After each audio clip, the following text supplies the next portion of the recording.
Andalusia. Andalusia was a place teeming with hundreds of scholars, hundreds of leaders and hundreds of ministers. The Islamic area that served as a bridge between East and West. Andalusia lives on in our lives. If we have 8 stages, Emirate stage, Abd al-Rahman I is one of the greatest figures. History has mobilized armies and Egypt has become a land of cities and recorded history. The Diwans and restored a kingdom after its interruption. What is this guy asking? He's telling you, okay, why is he a slave? The merciful one who enters, since he is coming from under the sword, the Abbasids will not take revenge on them like this and declare the same thing.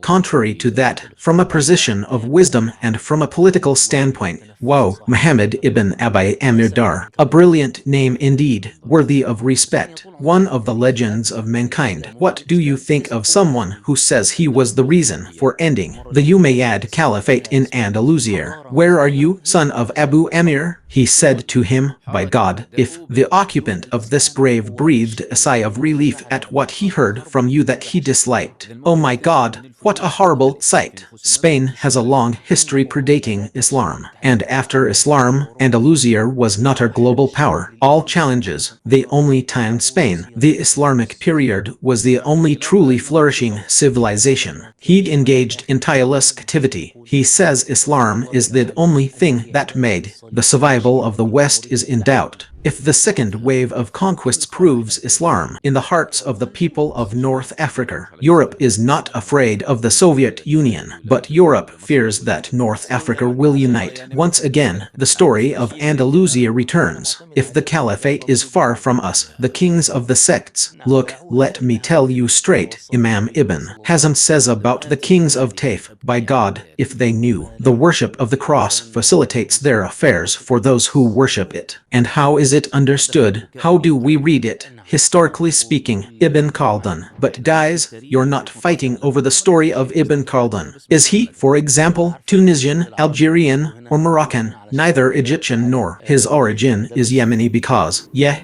so we're just going along like this. Look, I'm counting on you to be the conscience of the public. Oh, she's crossing. Yes, leave it alone, for it is foul, as our prophet peace be upon him instructed. Peace and blessings be upon him. I didn't come here to cry over history. An Arab and a Muslim cannot study Andalusia except for the one who cries out in all honesty. I'm talking about the crying that keeps us down. Yes, this is unacceptable in every sense of the word. We tell history so that it may be a source of pride for us. Let's not just sit here crying for the sake of crying. He told him, I know you, just like all the Arabs who come. You come here to lament history. Andalusia, music, peace be upon you, my brothers, wherever you are. Welcome to a new episode of the series, 100 Questions in History. This is the series that we always answer questions through it. The crisis that our Islamic history is subjected to. The great and mighty one whom we will always and forever cherish. Where are we? We are still in the 7th Axis countries.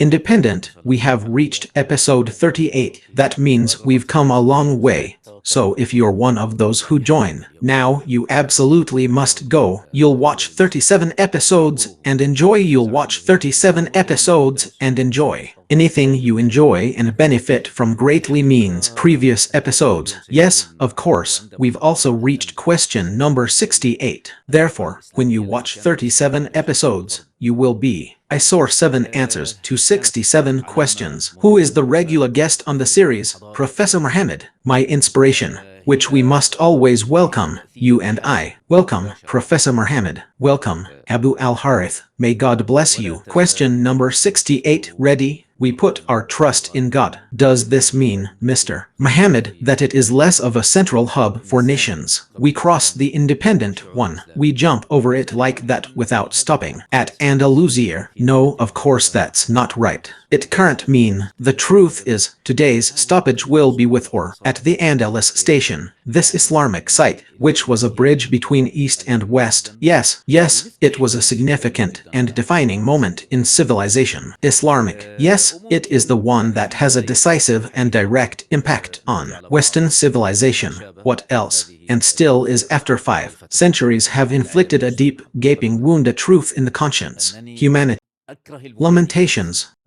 I won't open this file because I want to cry, or I lament the past because I am not that kind of person, and I don't like it, by the way, and it's my first trip for Andalusia. I was standing on the main tower in the palace or in the city of Alhambra, and there I told her I didn't come here to cry over the date. We tell history so that it may be a source of pride for us. It means we move forward towards safety and we don't sit back. We're just crying for the sake of crying. Go ahead, sir. In the name of God, and praise be to God, and prayers and peace be upon the messenger of God, and upon his family and companions, and those who follow him, is good. Regarding your last point on the subject, I remember crying. Dr. Hassan Mounds. Dr. Hassan Mounds is one of the leading historians. The Egyptians, who specialize in the history of Andalusia, were. He says that the first thing my Spanish teacher confronted me with when I went to Spain to study the history of Andalusia, he told him, I know you, just like all the Arabs who come. You come here to lament history. Andalusia, I'm telling you, if you're studying just to cry, this kind of studying is pointless. He insisted, saying that from that moment he resolved not to. I study in order to cry, but I mean, I can. To say that no Arab or Muslim can. Andalusian studies, and he cries frankly, or in the end, Andalusia was called paradise, missing, and this name means that hardly anyone speaks. Almost no one knows about Andalusia or speaks about it except, and she feels nostalgic, and the longing and the crying seeps into him against his will because he is in. This is one of the areas where it means that the light of Islam shone in it and it flourished. Civilization, Islam, and you know Spain. Spain has always been in history before and after Islam is not global power, his wife. The only time it happened, Spain's flourishing civilization was during the Islamic period. Only then did it decline, meaning it was true that after that it was. She has a certain amount of power, I mean, consider it that way. It was inertia, but then it became a reality. It is no longer a European power. It is no longer a global power. The period when this region was a power, the Islamic period, is global and remains so. Muslims still memorize Abu's elegy, the survival of the Randi, or you know that if something is not lacking in anything, then it is not. Life is like a pleasant existence. It deceives a person. Countries witnessed it, a secret of time. Time has been harsh on him, and this world spares no one. Nothing remains the same. Something like this will eventually dissolve. The heart is filled with sorrow, if there is any Islam in the heart. And a man, this is an elegy by Abu al-Bakr al-Wandi. In reading about the fall of Andalusia will surely bring tears to your eyes. You must cry. Yes, okay, we didn't come here to cry like you said. We are here to learn and try to address the issue, our present and reality through this, understanding history. Your small comment. There's a difference between crying and longing. Yes, this feeling of nostalgia is necessary, naturally, even towards the Umayyad state, the Abbasid Caliphate, which Islamic state has disappeared. When you read about the Almoravids, you feel, with longing, with emotion, between you and yourself. I'm talking about the crying that keeps us down. Yes, rejected in every sense. Yes, and in it, God Almighty says that there is no despair of God's mercy, except for the disbelieving people. Andalusia, I want to tell a story. Those who spoke in Andalusia were not exposed to it. To say that Andalusia is something alive in everyone's minds. Hajj Amin al-Husseini, Mufti of Palestine. Of course, you know Hajj Amin al-Husseini. At first, he didn't resist the English. They left. The English besieged him until he was forced to emigrate. Exile. His memoirs contain an exciting story from Lebanon to Syria to Iraq to Iran to Turkey. The important thing is that in the end he went to the Germans and wanted he allies with the Germans and the Italians because countries, they were the Axis powers in confrontation with the Allies, those who promised the Zionists a state in Palestine. Yes, he remained with Hitler and with Mussolini for a while, from the periods, and since he is with them, it is in his nature, Islamic. He sought to use the Axis's power to liberate North African countries, which was under French occupation then. Germany's enemy is England, and France is also an enemy. His memoirs, he Algerians and Moroccans against the French occupation, a common interest, a common enemy, which is, the Frenchman said to the man, "We can't, we do that." He said to him, "Well, if you don't do that, these revolutionaries will be forced to." They sought help from the Soviet Union, which is also Germany's enemy, told him this matter was not important. For us, Europe is not afraid of the Union. Soviet. In the end, the Soviet Union could be cured. His problems in Europe stem from a few social reforms and economically, but Europe fears that it will unite North Africa once again, and its history begins anew. Andalusia, who is speaking, Under Secretary of Foreign Affairs of a major power in the midst of a world war. I'm not afraid of the Soviet Union, which is a power. He is so afraid of the Arab world. The reality under occupation is that if it is occupied, it will return. Second, to open Europe. Imagine, Anyway, let's start with Andalusia. Look, sir, Andalusia, to give a general picture to the viewers, the dear one who is burdened by history books. Islam lived in Andalusia for 8 centuries. We opened it in the year 92 AH. We left it in 800 AH 97 AH. It remains with us. How much? 8 centuries. Of course, 8 centuries is a huge area of space. History allows you to look at and see the reasons for the rise, the causes of the fall of states, and the effects of division and tearing. The character Yat means Andalusia. This is a state like that. It is filled with hundreds of scientists, hundreds of leaders, and hundreds ministers mean.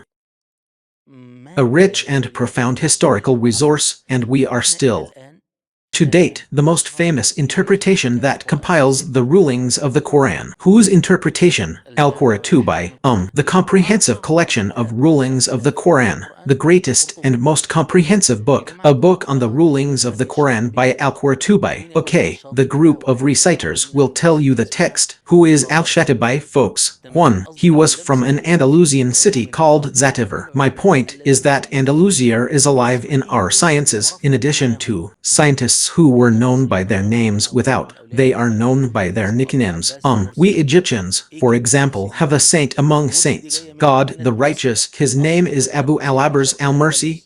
What is this word, Morsi? Marser died Jair from the city. Mercer is originally from the city of Mercer in eastern Andalusia. My point is that Andalusia lives on in our lives and in our personalities. Who are the scientists who we know? For example, Ibn Hazm. This Ibn Hazm, Andalusian Cordoba Ibn Abd al-Bar, Hafiz of Morocco, one of the hallmarks of Maliki jurisprudence. His 2 books, Al-Tamid and Al-Istidkar, are an explanation of Al-Muwatter, and the explanation of its meanings is in 2 large, comprehensive books. Abd ibn Abd al-Bar, Andalusia lives on in our lives. Listen Al-Din al-Khartib. Listen Al-Din ibn al-Khartib, the minister, the master of Al-Aitar. In the news of Garnarter, Ibn Khaldun, what? He is from Morocco and Tunisia, but he studied in the farthest reaches of the country, Morocco, and travel in Andalusia, and his family originated from Seville. The family of Ibn Khaldun. Why was he originally named Ibn Khaldun? Because the Andalusians had a plural dialect. It is the word Khalid. They call it Khalidun.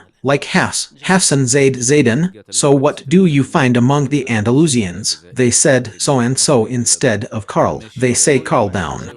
He named him Karl down because his family originated from Seville. They were people of knowledge in it. His intention was to bring Andalusia to our present reality, which is beautiful now. But guys, don't fight over the story of Ibn Khaldun. Is he, for example, Tunisian, Algerian, or Moroccan? Neither Egyptian nor anyone else. Yes, I mean, we're just going along like this. I mean, yes indeed. Yes, leave it alone, for it is foul, as our Prophet instructed us. May God's prayers and peace be upon him. The intention is that he left traces. Andalusia is present. Even now, we still remember the beauty of Andalusia and how it all began. Andalusia, sir, was conquered during the time of Al-Walid ibn Abd al-Malik. Al-Walid ibn Abd al-Malik, Caliph, the Umayyad, which we talked about in the Umayyad state. We said that this was the wave The wave that was with our master Amr ibn al-Ars after the conquest of Egypt, because our master Amr ibn al-Ars and this first wave reached Tripoli, and in a second wave it arrived with Upper ibn Nafi to Kaiwan, who built the city of Kaiwan. But Upper was the owner of a military school. He was very enthusiastic. He was the owner of Al-Fath school, fast, the African and cart in the Atlantic Ocean, saying, "By God, if I knew there was land behind you, I would trace it with my horse until I open you." Wow, he arrived in Tangier, and he reached the Atlantic Ocean. But this rapid conquest was not accompanied by any invitational preparation. And as a politician and administrator, upon his return some revolted against him. The cities and some formed an amazing Byzantine alliance, and were killed. Akbar ibn Nafi, then another wave occurred. This other wave, he met the big names, among them Hassan bin al-Numan, then Musar ibn Nusair. Took 15 years. This took 10 years to pave the way for the conquest of Morocco. Final, okay. And here he entered the Amazigh Berbers, and the word Berber does not contain. What insult is this? It means the Berbers themselves were. They call themselves Berbers, Berber as a synonym for the dialect. And this is not. Berber is indeed the name of an ethnic group. This is where these Berber Amazigh people entered. I don't want to upset anyone who's listening to us. They entered into the religion of God in multitudes, and most of them were those who conquered Andalusia. Oh, we said, remember, we said, during the conquests, Islamic conquests are one of the advantages of Islam. Islamic conquests, unlike all other conquests, are the people who converted to Islam were the ones who conquered the regions after them. It means just like the Amazigh Berbers conquered Andalusia. Also, some Turks were the ones who conquered Bukhara and Samarkand, and they were in the army of Qutayba ibn Muslim al-Bali. So the second wave of conquests is confirmed. Islam in the North, African Islam in North Africa, and we entered to Andalusia in a story here. Petro, the Muslims were unable to conquer the city of Ceuta. It was a city on the sea that ruled the peninsula, the Iberian Peninsula, which is now Spain and Portugal. They conquered Tangier, and the governor of Tangier was Tariq ibn Ziyad. Yes, okay, but what happened? The scene paused here for a moment, but one of the most famous historical events in Europe is that the city of Rome, this great and magnificent civilization. We said Rome, the Roman Empire split, Eastern and Western Roman, its capital Constantinople. The Eastern language is Greek and its religion is Orthodox. Western, its capital is Rome. Catholicism is a religion whose language is Latin. Yes, Rome, which was a huge capital city, where this happened, collapses and invasion by northern tribes people. I am coming to see them as barbaric savages. These are not the Berbers, these are the barbarians. They invaded Rome, and among the things they conquered was a group. Among them were those who controlled Andalusia. These were known as Goths, the group is called the Goths, and the Goths are also. Inside them are three sections. Some people ruled the north, and some people ruled the east and west, and people ruled the south. Those who ruled the south were called Wendel. Hence, it was named Andalusia. A distortion of the word Vandal. Vandal, the Vandals are Torking, are the peoples who ruled the southern parts. The last ruler of this region was a male ruler. His famous name is Jicher or Weitzer, depending on the pronunciation. This man was overthrown by the king, which the Arabic novel calls a scatterer. In Spanish, it is called Rodrigo, this is a legacy of a military coup that has taken over. The government controlled the country. It was its custom. It was customary for princes of that period to send their sons in order to learn about governance or to train in etiquette, sir, or you know what I mean. Just like any rich person sends. His son is studying in America and he sends his son to Britain. Thus, the elite form at that time was that he sends his sons to the royal palace. It is said that Julian was the ruler of the city of Ceuta, he was strong and brave and could not. The Muslims conquered it because he had a son in it. Rodrigo Palace. Okay, send it as usual. Then Rodrigo assaulted his daughter. So she sent that to her father, who was the ruler of the city. He was killed as Julian, the governor of Sutor, allied with some Ansar and sons of Athanasia, who is the king, the previous one to remove and overthrow Rodrigo from the throne. Okay, one of the most important forces that we are entering in a broad alliance, one of the most important forces that he should address her as the strength of the Muslims, especially since it was established next to Tanir, whose governor was Tariq ibn Ziyad, and under the great North African prince, Nusayr ibn Nusayr Arhar. This is where this alliance took place, according to some historians. He doubts this story happened, maybe we didn't. We have no definite proof that it happened, and we don't have the definitive proof that it did not happen means that it was mentioned in history. But the conclusion now is that Muslims in any case, whether this incident occurred or not, whether it is Julian, as in some, the narrations show that he saw the Muslims converted to Islam and was convinced by them. He wanted to convert to Islam, and in some accounts, I say no, this is Islamic propaganda. News of this date in this region of the world is not clear. Clearly, you can be reassured by his trust, right? But the bottom line is that this was the beginning of the conquest. Islamic, or the beginning of the Islamic conquest, was in an alliance that arose between supporters of the former king and Julian, the governor of his regime, with the Muslims so that they could enter Andalusia. When the Muslims entered Andalusia in stages, Barder was the first to send Tariq ibn Ziyad a detachment, secret reconnaissance mission of Tarif ibn Malik. Yes, with 500 soldiers. 500 soldiers means he surveyed the situation and then entered. Yes, and in another wave came a year later, Nusayr ibn al-Nasr for 12,000. Okay, of course, we're summarizing now so we can understand. We're talking about 800 years in the time of the episode, meaning, but we, Professor Muhammad, are originally from the Umayyad dynasty. They mean they were the ones who crossed the sea, but we Muslims were also afraid to go to the sea. This means they understood that they had corresponded with Damascus in order to obtain approval for entry. Fact, there was no communication. Honestly, I don't know.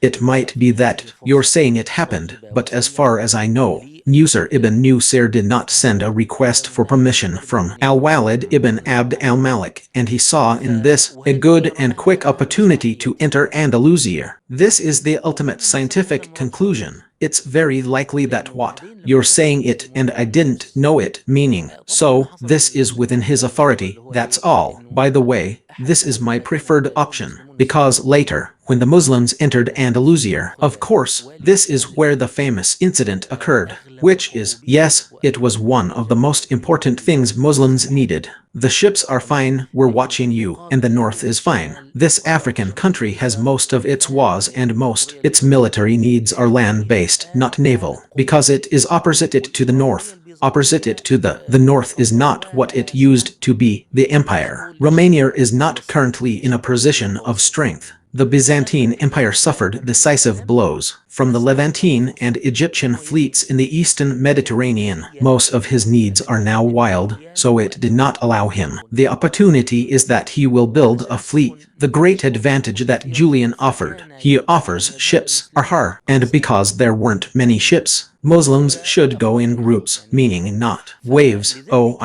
Therefore, one of the famous stories is that of Tariq ibn. When Ziyad crossed into Andalusia, he burned the ships, and he told his people that the sea was behind them. The enemy is before you, so that he may fight them fiercely and incite them. Diet, or this is a legend. There's nothing to it. No, this is a myth because firstly, this means that these ships belong to the Muslims, such that he burns it. This also lacks the wisdom. That means what? You can't cut off Muslims in the land. You know that. Duraid ibn al-Simr said that the defeated cannot be brought back, something that shouldn't be allowed to block the Muslims' path, the return, and it is most likely that it was invented to explain the Muslims' bravery is because you're talking about 12,000 they are facing. Some estimated the army to number 100,000, but that's an exaggerated figure. There is a saying, sir, 50,000. Okay. So you're saying that this army means, the story says that when Rodrigo came to fight, the Muslims came with chains Lots of ropes so he can tie them up, I mean. Most likely, it was invented to explain how this was achieved. The amazing and dazzling victory. And how did Andalusia open up so easily? Because he conquered Andalusia. It was one of the easiest conquests. Most cities surrendered peacefully. It means the force was minimal, meaning there was some resistance. Toledo, which was the capital in some regions, the east, there was resistance, but most of what was conquered was from Andalusia. It was easy, yes, and simple. Even southern France. Or, it is actually after that, meaning with the ease of this opening, Yusr ibn Nusayr moved in the second wave as we said, or the second vanguard, which is called the rising star. Moses, this is the second wave. Anyone who wants to explain it in a bit tamer will say that Yusr ibn Nusayr preferred that Tariq ibn Ziyad be alone, donor with a father, complete, or but someone who interprets it naturally will say that what does 12,000 mean with Tariq ibn Ziyad? They get lost in the peninsular. This means the area of the Iberian Peninsula. A third of Egypt is spoken in 300 square kilometers and is full. The mountains are full of rivers, meaning I meant to say what? Fish, a military commander, went and sold 12,000 units/items and went. I heard that the 12,000 advanced as far north as possible, and he leaves, meaning this is not really normal. Therefore Moses mustered an army and went and took another way. In the conquest, or the conquests meet Tariq ibn Ziyad opening a path, and Yusr ibn Nusayr opens a different path, or it was one of the easiest waves of conquest. This explains why Al-Walid ibn Abd al-Malik. I was shocked that you have 12,000 with Tariq and 7,000. With Moses and his group, they cut off contact with the Muslims.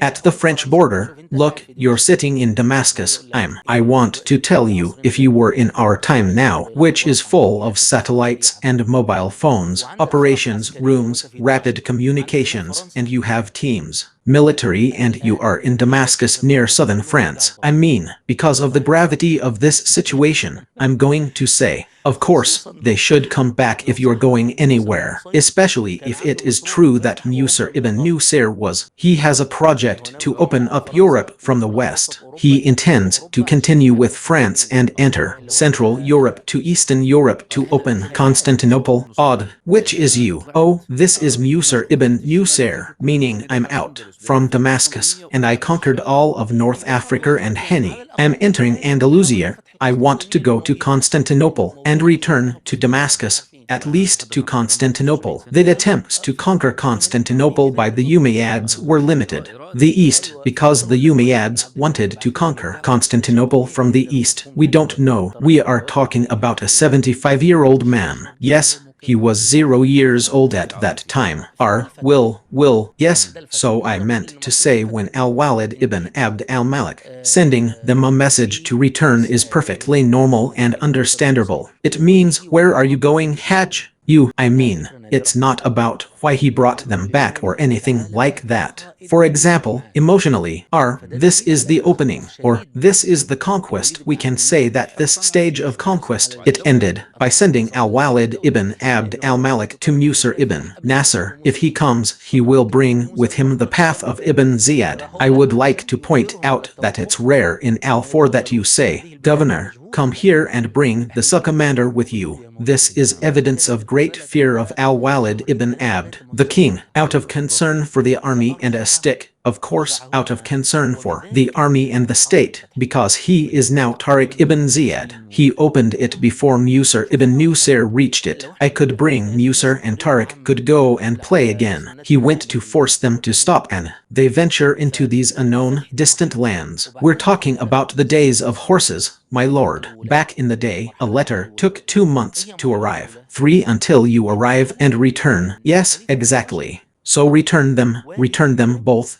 And thus the era of conquest ended. Good, which was about 3 years and he was swollen. And look, I'll tell you something, if we want to draw a general map before. According to our tradition, meaning in the program, the time of conquest was a phase, and then a time called the era of the governors will begin. What is It is the site of the Martyrs' Square, or its location in Poitiers.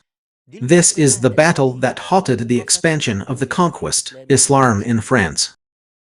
The Muslims conquered all of southern France, northeast Spain, and they advanced before Paris. The great battle in which he was the face or hero. Frenchman Charles Martel. Charles Martel is still remembered. The Europeans are great heroes because they stopped the conquests. The arrival of Muslims in France is because we are finished. A few kilometers from Paris. Wow. Of course, some historians, like Gustave Le Bon, regret it. Although Charles Martel knew how to defeat the Muslims, for him, because he says, so let's say if Abd al-Rahman al-Ghafiqi triumphed and defeated Shah al-Murtab, what was happening in Paris? He was hitting Paris barbaric, just as Cordoba was, Zara under the banner of the Arab prophet. Wow. He says instead of waiting 20,000 years, then backwardness, religious massacres, and the St. John the Baptist massacre, Bartholomew, who was among the Catholics, and the Protestants say, I wish this man, he opened it, and Paris was like a mess, and he had a face. Gustave Le Bon said that it wasn't. This defeat is the reason. That's all the Arabs found. France is extremely cold, so they didn't think about going back. It has a second chance, otherwise it would have been a normal defeat as long as Muslims have faced similar situations, but they have not deterred them. Regarding continuing the opening, they just saw that it meant there is little benefit in penetration and expansion. More than that, therefore, for example, someone like Bernard Lewis, and as Samuel Huntington quotes him in his book Clash, Civilizations, Islam says, it is the only thing that made the one who made the survival. The West is under suspicion. This means the West did not face an existential threat in his life in history, except for Muslims, or once it was Charles Martel, and the second time it was the days of the Ottoman Empire, when they were about to leave. They answer in Vienna.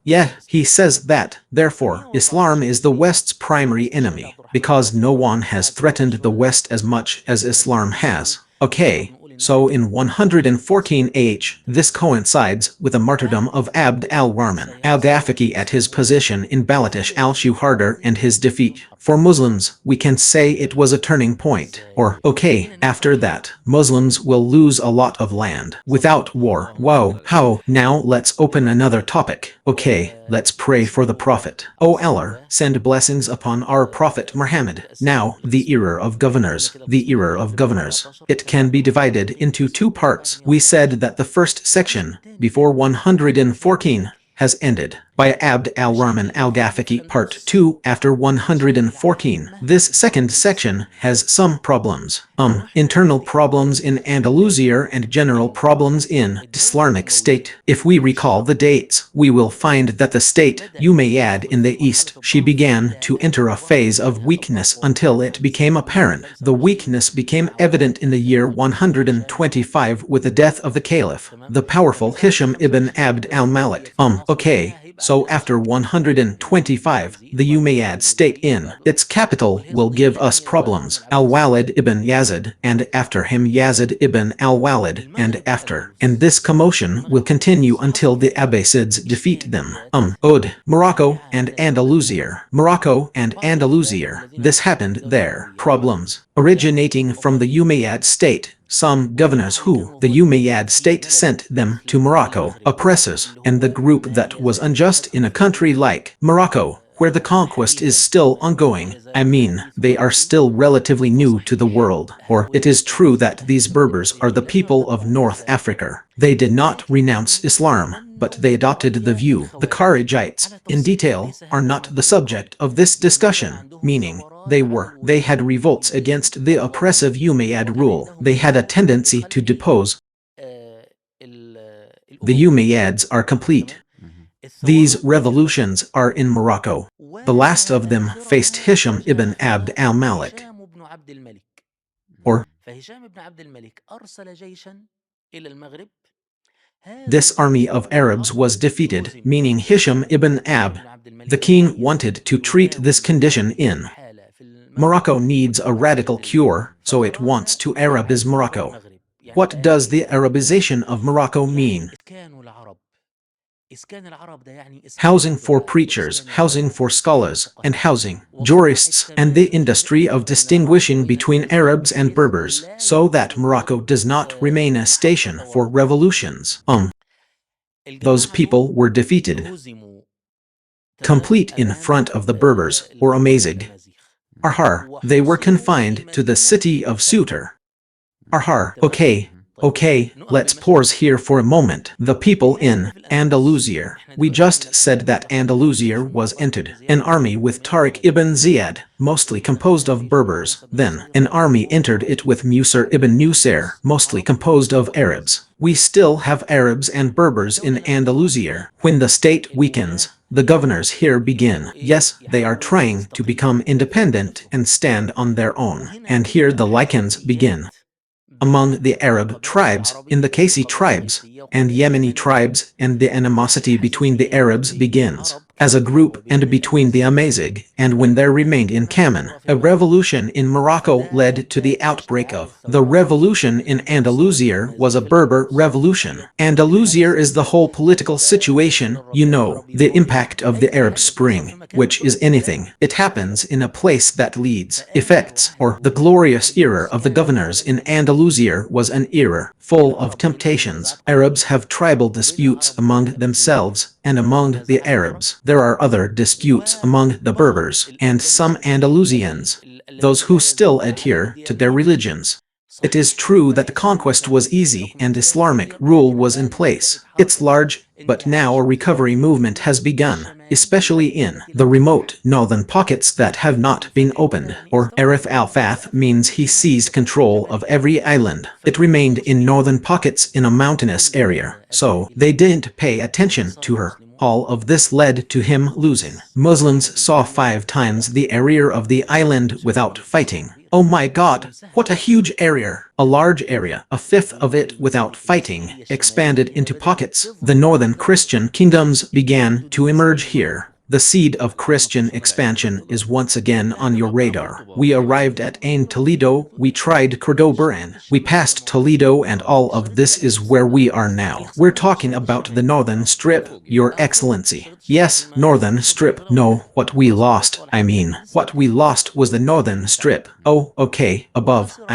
yes, above the Northern Strip, but they didn't reach it for his appearance. And there's no need for him to shout or anything like that. We're just starting out in this area. Or the Muslims lost the Septimania region, a region in southwest France. Or they lost it, and they lost a city called Arbarner, and they lost then the city of Barcelona. It became the dividing line between Islamic rule. Europe is the Pyrenees Mountains, or the Pyrenees Mountains, or the Pyrenees Mountains, which are the dividing mountains between France and Spain now. Yes, and the Caliph in Damascus is magnificent. Who is Walid at this moment? No, we've now entered a new phase. The strife after Hisham. Oh, our master, after Hisham, what? He died, or Hisham died and we entered into conflict. Hisham died and we entered this conflict. Of course, me. I'm speaking from the perspective of Andalusia now. Or, okay, no, I'm talking about Walid the Immoral. No, what is it? After Hisham, what kind of strife is this? It wasn't just one strife, a series of conflicts and civil wars. Or, okay, good, and the Umayyads there entered into the collapse of Al-Walid after Hisham, then Yazid ibn the firstborn, yes, then Ibrahim ibn Al-Walid, and then the battle that between Sulayman and Marwan ibn Muhammad. Yes, in practice, the governors there became independent, and these grudges arose between them in Andalusia. It was filled with strife between Arabs and between them, Arabs and Berbers, and then what? It expanded a little, the northern areas, and we lost the areas that we opened it in France, and lost all the presence that it is what comes after Spain now, or until, thus the East has a history of its own, and Andalusia, in the history of Fitner alone, until Abd fled, Al-Warman ibn Muawiyah, who was the Umayyad prince, the one whom the Abbasids pursued, escaped during his journey, the famous one until he entered Andalusia. Abd al-Rahman al-Dakhil had only one virtue. He is an Umayyad, from the lineage of the Umayyads. What does it mean that makes Abd al-Rahman al-Dakhil unlike any other governor? He was an Umayyad. We have one of the sons of the caliphs who they ruled all the Arabs and they ruled all the Berbers. They ruled the Arabs and the Berbers together. Abd al-Rahman al-Dakhil had supporters who were his supporters. The Umayyads, we have now said the Arabs who they conquered this country. They know and owe allegiance only to the Umayyads. They understood the loyalists of the Umayyads. Yes, okay, and of course, these are the conflicts I encountered. Islamic forces made anyone who wanted. Islam continues in this country, aspiring to. A man comes who rises above prejudices.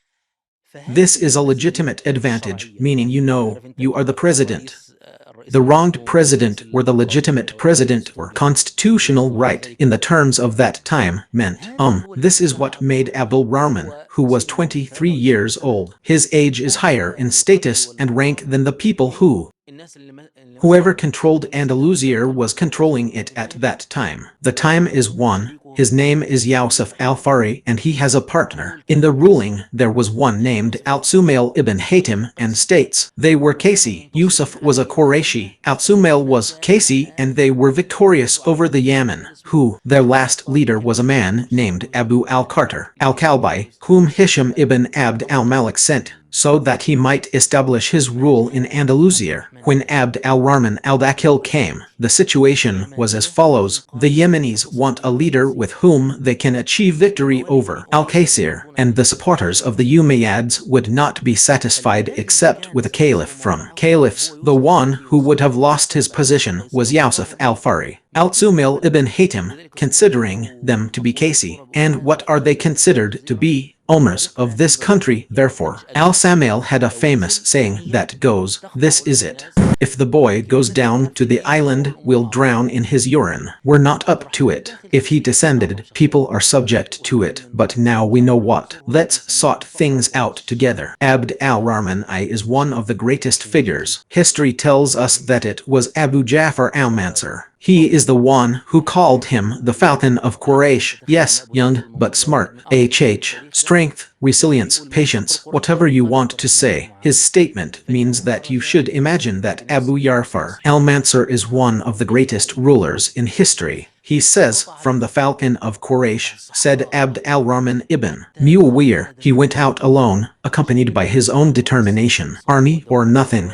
He crossed the desert. He entered a foreign land and recruited soldiers and Egypt, the cities and the medicine, and the two houses, and he restored the kingdom after his interruption. Whoa, so you're talking about a character. What does that mean? Dazzling, not ordinary. Abdul Rahman, the young man, 23 years old, knew how to rule Andalusia. He knew that he ruled it for 35 years and that he would repeat it once. Muslims, and he was unable to recover the lands we lost, but he was able to stop the collapse of the fire that was ongoing, and that must be stopped. The seeds spread, the seeds of the Christian kingdoms, the north, and to make the Muslims the upper hand in the peninsula. Okay, Mr. Mohammed, yes, those who see us don't feel what we feel. We entered the era of princes. The princes are right. Yes, I want to ask you for something, but for the sake of our brother who got confused by the large number of names, we need to bring the dates and everything else with us like this. From a horizontal perspective, we just tell him how long it takes, the Andalusian periods, so we can walk through them step by step, and we give him a flower from every garden we started, in a stage called the Conquest stage. Okay, we're done with that. We've entered the loyalty phase. Okay, we're done with that. Then we'll move on to the princes stage. Oh, the princes, I mean. Then we'll list them quickly and then come back. For the princes, present. We finished the conquest, we finished the governors. Then the next stage, the princes. or the Umayyad Emirate, a phase that begins with Abd al-Rahman al-Bakil and ends Abd al-Rahman al-Nasir, the first of them, Abd al-Rahman, and the last of them is Abdul Rahman, and in the text there is one named Abdul Rahman. We will talk about the middle one. But what about the prince's stage? The first is Abd al-Rahman and the last is Abd al-Rahman, and in its text is by Abdul Rahman Kaman. Okay, they're all Abdul Rahman. All of them are Abdul Rahman. Sir, they are all good. And why was this emirate characterized by the Umayyad prince who ruled? Shir Ismaili Ubaydir in Cairo began. Of course, in Tunisia, and then she went to Cairo, and he told you, this is unacceptable, I am the one who speaks on behalf of the people, Sunnis, or I am the legitimate caliphate. The caliphate was declared from 316 to 422 AD, 100 years. This is the period of the Umayyad Caliphate, from 422 up to approximately 48, with only minor differences remaining. I won't say years so as not to offend anyone. Consider that, about 100 years ago, the era of the Tafur kings, if after the caliphate, among the kings of the circumambulation, during the reign of the Tafur kings, because the caliphate collapsed, there was no strong bloc to take the place of the caliphate. Andalusia was divided and torn apart. Okay, the group that split up and tore apart, they were humiliated. Andalusia was with them, and kingdoms expanded with them. The northern region was part of a powerful Moroccan state that arose. Under it, the far west of Morocco was united, its name becoming a state. The Almoravids, the Andalusians, and Muslim scholars sent. The Almoravids had a duty to save Andalusia. The Almoravid state entered Andalusia and restored its unity, eliminated the Tafur kings, and left Andalusia. Morocco is a single case. It's wonderful that we now have a new era called the era of the Almoravids. The Almoravid era will take another 100 years. The Almoravids, and then another powerful state came after them in. Morocco inherited its name from the Almoravids, the Almohad state. Very beautiful. The Almohad state would also rule Morocco. And Andalusia is complete and almost, excuse me, consider it 100 years with disagreements, and minor disagreements are not our problem, but then a country collapses. The Almohads in Morocco and in Andalusia when they weakened. You know, all countries are like people. Every country, it has a lifespan. When this state collapses, no one will inherit it. Neither in Morocco nor in Andalusia is there a state of its own making. Or Andalusia had a state, and Morocco had a state. The state of Andalusia will be weak, and there will be a collapse. Major cities, which are Cordoba, Ishmiller, and in this fall, all will have left in Andalusia is a coastal strip. Its name is the Kingdom of Granada, or the Kingdom of Granada was the last of the kingdoms. Islamic rule in Andalusia and its fall. The era of Islam in Andalusia falls. Wow, if we have approximately 8 stages, then one stage, the opening is complete. Stage, governance, emirate stage, caliphate stage, phase, Tafur kings, Almoravids, Almohads, Granada, Kingdom of Granada. Yes, of course, at a certain stage, the caliphate is in the hands of the emiri wills. He considers it a phase, a period, but we can attach it to the letter Al, meaning it's attached, i.e. officially, attached to C. Then the scenario began, of course, after Granada, the scenario, the Inquisition, massacres, Christianization, and so on. Well, we opened the opening file, but there are 2 small things I need to do to close it completely. Yes, so the viewers don't get confused because we talk. We are Tariq ibn Ziyad, first and foremost, and our religion is that of a secret army. Out of 500 people surveyed, things are good. Tayyibur Musir ibn Nusir sent Tariq ibn Ziyad with 7,000 soldiers. It was the first regiment, followed by Tariq ibn Musir ibn Nasir b 12,000, opposite Mus Tariq b 12,000. Then Musir followed him with 7,000. Okay, there is a difference of opinion regarding this, of course, because no one, he's upset with us, I mean, no one should be upset. Of course, young people, the dates and numbers, the numbers of the armies, it always has problems, I mean the sources. They differ, so we entered two waves. Okay, we concluded the conquest phase by summoning Musir ibn Nusayr. Tariq ibn Ziyad went to Syria, and that was the end of that phase. We entered the stage of loyalty, which is almost, their number was 22 governors, 2 of whom ruled twice. Okay, I think that period is over and we've entered, teacher Muhammad, to the stage of the Emirate, Umayyad Emirate. Of course, this is where the Umayyad state collapsed at the hands of Abbasids. Abd al-Rahman al-Dakhil, the rock of the Quraysh, fled and entered Andalusia, and we began to rule. Okay, yes, we've arrived here. Od, we continue. I have 2 sentences in the Emirate stage that I want to. That means we're talking about 400 years minus a little change. That era was an era. The Umayyad princes who were in Cordoba, they wanted to make Cordoba the equivalent of Baghdad. It is true that we had political competition, and we had competition, military, and the Abbasids tried to overthrow the Umayyads in Andalusia, but they couldn't. But the result of this, or rather, this competition, civilizational rivalry prevailed, and Abd al-Rahman I remained, and his sons after him are trying to make of Cordoba opposite Baghdad. Okay, so we were left with a prosperous capital in the east and a capital. Where is it flourishing? In the west. Baghdad and Cordoba are complete. Abd al-Rahman I was a man who ruled for about 35 years. And then, of course, he took over for 35 years, paving the way for things. That means the ruling is final. No one is thinking about it anymore. The threat of Islam halted the work of the northern kingdoms. Wars, I mean, Abdul Rahman, what's going on inside? What does Pilla mean in the history of Andalusia? Yes, okay, however, when you read his biography, you get the feeling that he was a lonely man, strange and upset, meaning, look, nobody is happy. In this world, we have created man in toil and hardship. Read the poems of Abd al-Rahman al-Dakhil, a devoted lover. He is in Damascus and in love with the people of Damascus, and he sees his palm tree. What does Sham mean? What's its current state? A man of the people, immigrants and expatriates, and the refugees find in Abdul Rahman's poetry, inside their solace. Whoa, oh, writer bound for my land, speak more eloquently than some of me. Peace be upon some of you. My body, as you know, is on earth, and my heart and its owner, Bardi.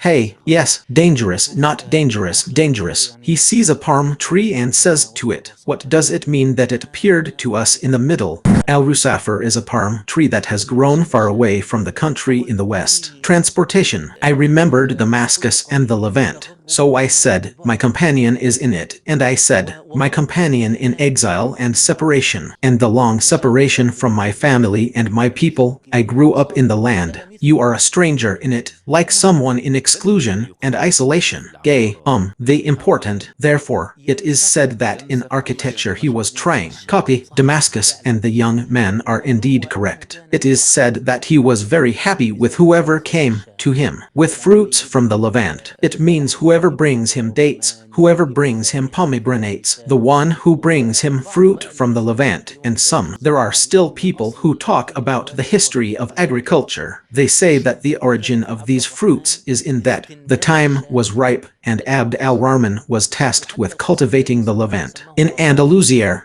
even the palace he named it Al-Rusafir Palace. His grandfather Hisham in Damascus, Taib Abdul Rahman, was followed by his son, Hisham bin Abdul Rahman. Hisham, we said Abdul Rahman is the judge, 35 years old. Hisham, aged 35, only served 8 years, and he is shorter. His reign was long, and his era was prosperous and generous, meaning that he was just and well-liked. During Hisham's reign, the Maliki school of thought prevailed. Andalusia, or because Hisham was in his time. 2 of Malik's disciples. The most famous of them is Yahya ibn Yahya al-Laythi. Of course, this is his name. He is known to hadith scholars and students of hadith science because Yahya ibn Yahya is the narrator of Al-Muwatter, or he is the one who narrates the pain of all the West. All the West narrates Al-Muwatter, as narrated by Yahya ibn Yahya al-Laythi, is important. So the full one went. The Andalusians had been before that on. The school of thought of Al-Azhar was prevalent among the people of the Levant, but since then, time settled the Maliki school of thought because it revived what? He took over the position of Chief Justice and began appointing judges, meaning those in charge. His doctrine. So the people learned Malik's school of thought and adhered to it after him. There was a man named Al-Hakam ibn Hisham. Al-Hakam ibn Hisham. What do I want to say? Famous for his name. The judge. Why is Al-Rabdi famous by his name, Al-Hakam Al-Rabdi? Because he obtained it through a revolution from a region called Al-Rabad. Scholars, jurists, and the general public all criticized him. He was a little fierce, he was playful, and he was foolish. Then he came back, repented and turned back to God. But this revolution, Al-Mamun went to exile them to the island of Crete. They were the ones who conquered the island of Crete in the sea, the Mediterranean, and they established an Islamic government there. The group who are the exiled and banished versus countries after the ruling Abul Rahman al-Arsat will come. We said the era of the emirate began with Abd al-Rahman and ended with Abd al-Rahman, and in it is Abd al-Rahman al-Arsat. Abd, the middle-aged Rahman, was a man. He inherited a beautiful, prosperous, and stable kingdom. See, in all I'm going to say is that this is a prosperous and stable country. That doesn't mean there aren't revolutions and wars with. There is only one general direction. What direction is it? Stability. Andalusia was full of challenges. Yes, Abd al-Rahman is a man who wants to make Cordoba. He is from Baghdad and wants to make himself like Al-Mamun because Al-Mamun's counterpart at that time. So you have Andalusia now, and it's receiving visitors, people from Baghdad, and he continued to allow the Andalusians to visit, and before them, the Andalusians visited Baghdad. They don't like the people who were the Umayyads in Andalusia. The people of Andalusia don't like to visit Baghdad for fear that he recruits them from among some Abbasids or the like. So whoever went on Hajj would go to Damascus, to the house, the holy city, then goes to the Hijaz. No, Abd al-Rahman al-Arsat. After what happened, the Abbasids became weak and settled, meaning they were unable to control the situation. They removed the Umayyads from Andalusia, and it was allowed. People should go and learn in Andalusia in Baghdad. In Baghdad, he continued to allow Baghdad's scholars to be received. He has, therefore, for example, it is one of the most famous journeys in history. Scientific history is a journey by Baqi ibn Makhlad. That man, the hadith scholar, was educated by Imam Ahmad and returned to Andalusia, and he has a great lost chain of transmission. But the one who, the most famous of those who remained, was Ibn Makhlad Zuriab. Zuriab was a singer who was a student of Ishaq al-Morsali, the leader of singing in Baghdad. A rivalry ensued between him and Ishaq al-Morsali. You know, when a student grows up beyond his initial level, the important thing is that Zuriab fled to Andalusia, where he found glory. Zuriab was a man of many talents and abilities. Talent wasn't just about wealth. He was innovative and creative, and he tells you that he added it. He returned fifth, but no, he was a man of etiquette. He tells you how to put the food away and how to use the tablecloths. How do the protocols work? He invents perfumes. He invents massage ointments. What's important is that I want to say Zuriab is a landmark. Signs of luxury and extravagance. What happened? And the food. The important thing is to tickle his sense of chivalry and manhood. Zuriab's thresholds. Honestly, I don't agree with that. I'm saying that this phenomenon is happening, meaning I'm not with those who they say that Zuriab is one of the reasons for his downfall, because he is the same person some people are trying to pressure with words. The fast one is the one I think is of Persian origin, right? I forgot. Honestly, I don't know. It's possible. Very much so. Even his name doesn't seem to be an Arabic name, I think. He is a knight, but honestly, I don't know. So, the important thing is Abdul Rahman al-Arsat, me. But I try to give each prince something to teach him, so that the viewer doesn't become a series of names, unknown means, but the important thing is that Abdul Rahman al-Arsat What a man! His wisdom was delightful and kind. And we have Zuriab, that's his mark, and the man wants. The costume of Al-Mamun remains in Baghdad and is used. Cordoba was like Baghdad, good, and his son Muhammad came after him. And Muhammad will rule for about 36 years, and he will come after Muhammad, the two sons of Al-Mundhir and Abdullah, and this is the last time. Abd al-Rahman al-Arsat and the reign of Al-Mundhir will be 2 years, and then Abdullah's reign will continue perhaps. I am about 32 or 25 years old now. I got the numbers mixed up. During this period, Andalusia will disintegrate and become more numerous. Revolutions and rebellions abound in them. Or Abdullah will live in this state, meaning she attacked him from all sides, and that's the truth. We have revolutions of birth, and some people are reverting to Islam, yes, and let me say something else. From its intensity, the luxury and for example, you find it in our cities, in our country. Nowadays, high-class societies speak English, or French, meaning cultural dominance. For Muslims, it made people speak Arabic, so it moved them. This Christian resistance is what the Christians call it, the martyrdom movement or the first martyrs.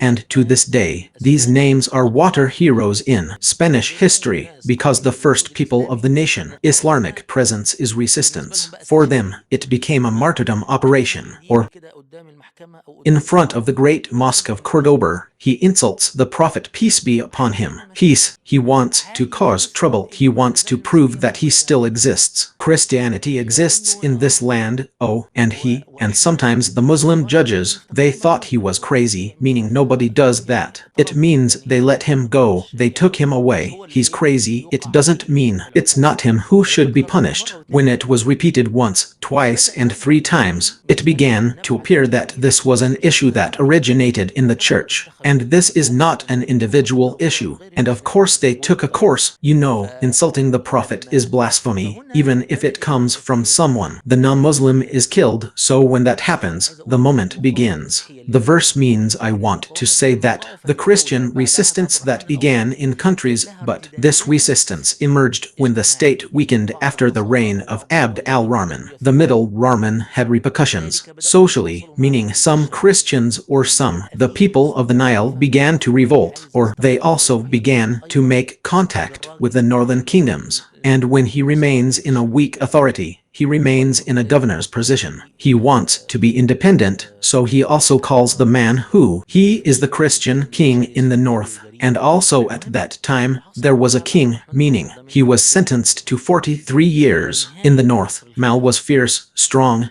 and bold, so the important thing is the era that came after Abd al-Rahman al-Arsat. From its end to the end of the Caliphate era, Andalusia was rife with strife and rebellions, and with tears.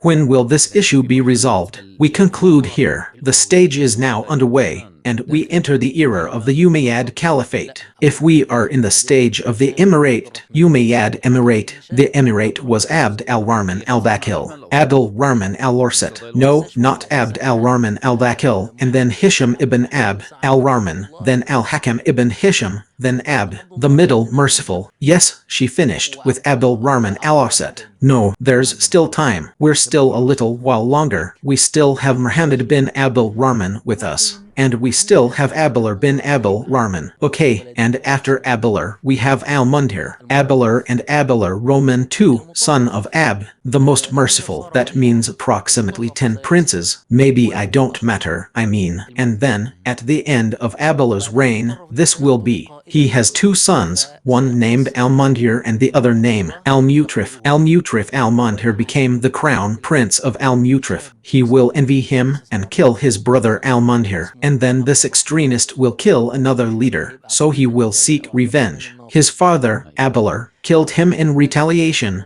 and he pledged allegiance to him. The crown prince was a young man who was only 17 or 18 years old. His name is Abd al-Rahman, which is what we will call Abd al-Rahman Roman III or Abd al-Rahman al-Nasir. Yet, Abd al-Rahman assumed power at the age of 20. His uncles were present, yet they surrendered to him. For him, because the world is messed up and difficult. The world is messed up and difficult, but he is a strong personality. Yet, it's as if no one wants to carry it and as if nobody knows how to compete with this young man. The strong personality is perfect. Like Abdul Rahman Roman III, or Abd al-Rahman al-Nasser will assume power when he is 20. He will live in power for 50 years, from the year 300 to the year 350. His reign will be the peak of Andalusia. Oh wow, Abdul Rahman, what's he going to start with? History changes from the moment he took power. He is the one who declared himself caliph. After 16 years of rule, he declared himself caliph. Yet, because you mean, I said that he took over 300 Hijri year after 16 years, meaning 316 H. If you look at the year 316 H, you will find the caliph al-Baghdadi, who was his counterpart at that time, his name was al-Muqtadir Billah, and al-Muqtadir was known in his era because it was the age of women. His mother.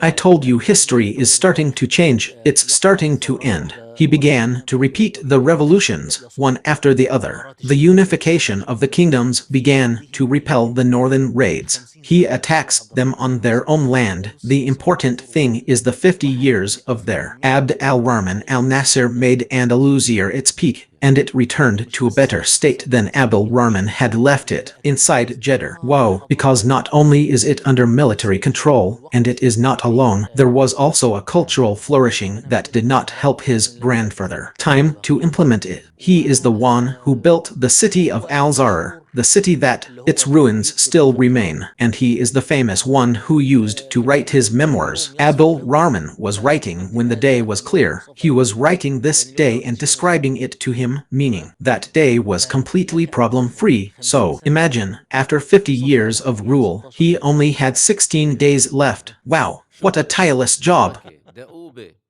16 days, record this, what are they?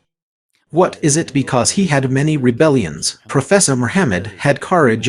He had problems. Extinguished them all, meaning enough. Hafsan. Omar ibn Hafsan. Omar ibn Hafsan was a calamity indeed. He was truly depleted. Okay, so now we've arrived. If we entered into Abd al-Rahman al-Nasser caliphate phase, but be aware that officially the caliphate begins in 316. Yes, that's the nonsense we're talking about, guys. About her. Yes, these messes. Look, I'm counting on you to be the conscience of the public. Okay, let's stop until the caliphate is established. Okay, take your time. What is it that someone is asking you about? Why isn't it Abd al-Rahman al-Dakhil, meaning since he came from under the sword of the bar, what he takes revenge on them will declare itself as his enemy. Yes, first, it means that the matter was settled for him, so why didn't he? He declares himself the opposite, and why does the story mean anything? It began with Abd al-Rahman Roman III. Why the emirate? Yes, firstly, Abd al-Rahman al-Dakhil was too weak too. The Abbasids are facing one fugitive, and he barely managed to contain Andalusia. Andalusia contains absolutely true information, a very strong skill, but not for fate, which makes him declare himself a successor to compete. The Abbasids, because you know, when you declare a caliph, this means one of the two caliphates must eliminate the other.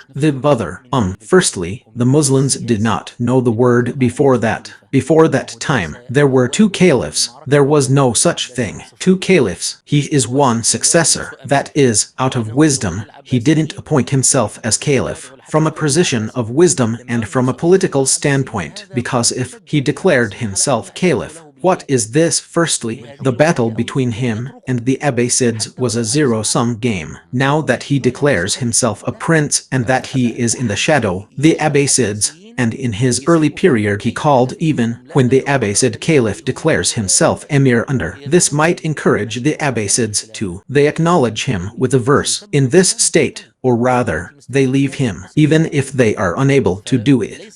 But he declares himself caliph. No, this is a challenge that would make Abbars and Abbasis actually leave any. They possess nothing that equals the power of the caliph, and they go to him, and then it is the declaration of the caliphate. Two successors will cause a division under him, and he is now receiver of a separate divided space. Yet, it is not in his best interest to raise the issue. Another jurisprudential question asks, who among you is the caliph? I am a follower of the legitimate caliph. How could this have happened, since the Abbasids? They contacted some people to remove Abdul Rahman, but it was not successful. They can, so how, if only he had declared himself caliph from the beginning, nations, and from it we preserve the body of the nation and its unity. The nation, and of course, you can't say that the reservation was. He could confront the Abbasid state, Abdul Rahman al-Nasser. The situation was different during Abd al-Rahman al-Nasser's time, because, as we said, the Abbasid Caliphate was in. Baghdad was weakened and was under control at that time. Turkish military influence. The Turkish commander at that time was named Maumiz. The servant at that time was the Abbasid Caliphate. It weakened and women retained influence. But the danger that he wanted to declare himself caliph of the state, Fatimid Ubaydiyya, or the Fatimid Caliphate, which declared the same is a Shiite caliph.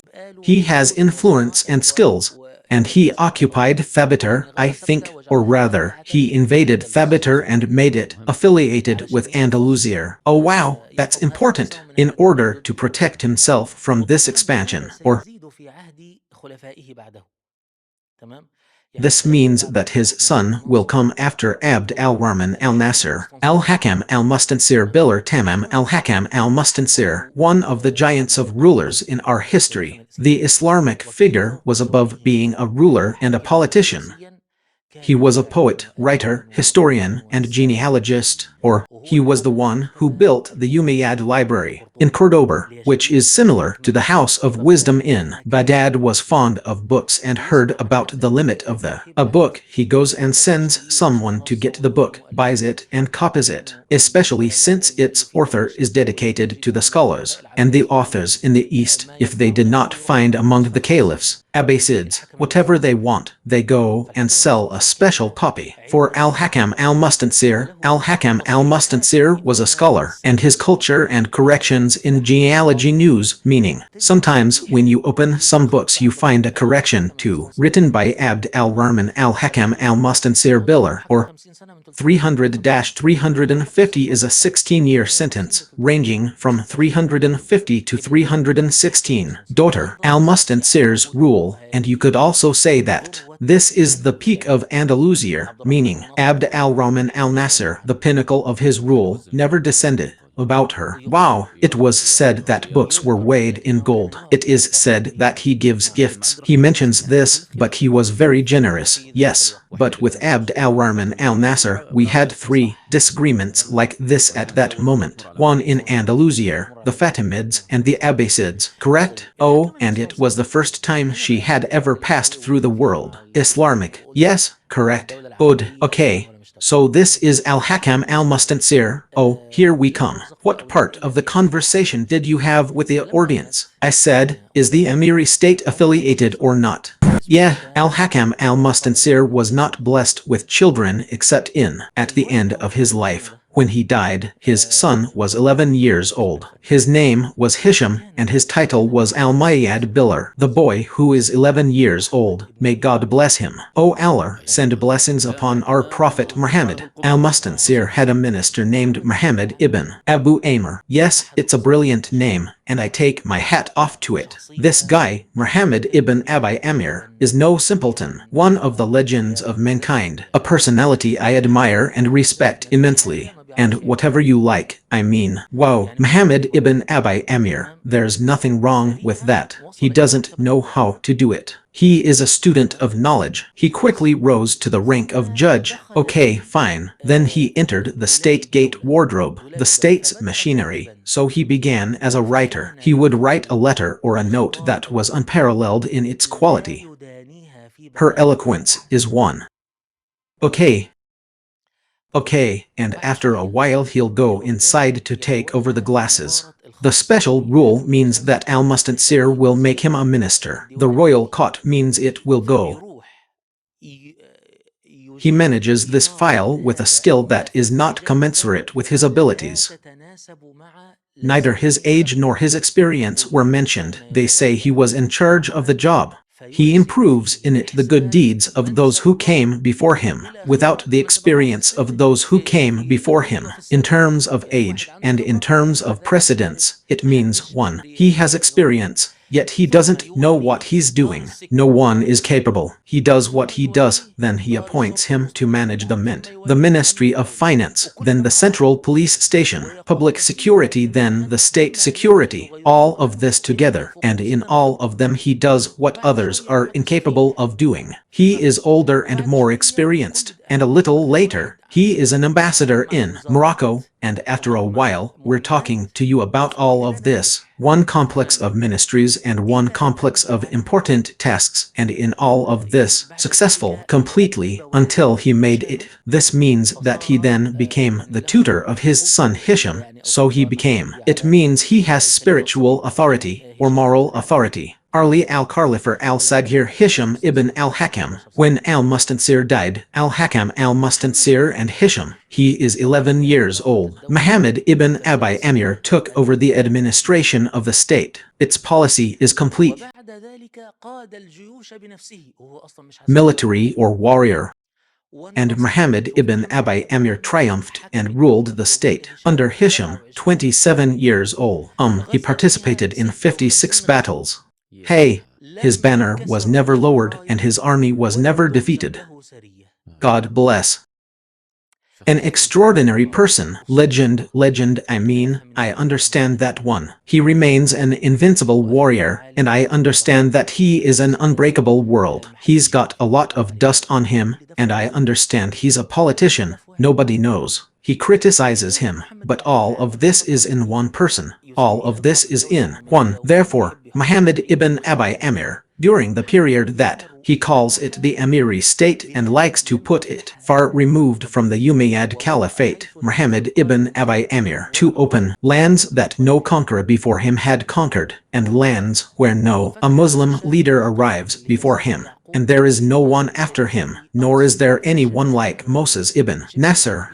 He and the opening of Shant, which is Saint Jacob, which is the church at the far northern end, the western part of the Iberian Peninsula. Saint James, who is said to be buried there, is buried there. This was a country that Christ's disciples did not conquer. One of its difficulties and hopes was that it was conquered by Muhammad ibn Abi Amir, or the capitals of the northern kingdoms were swept away by what? It contains the capital of the kingdom of Lyon. The capital was invaded. Its capital was Lon, and the influence of Andalusia extended to Morocco. He became the most influential Andalusian in Morocco.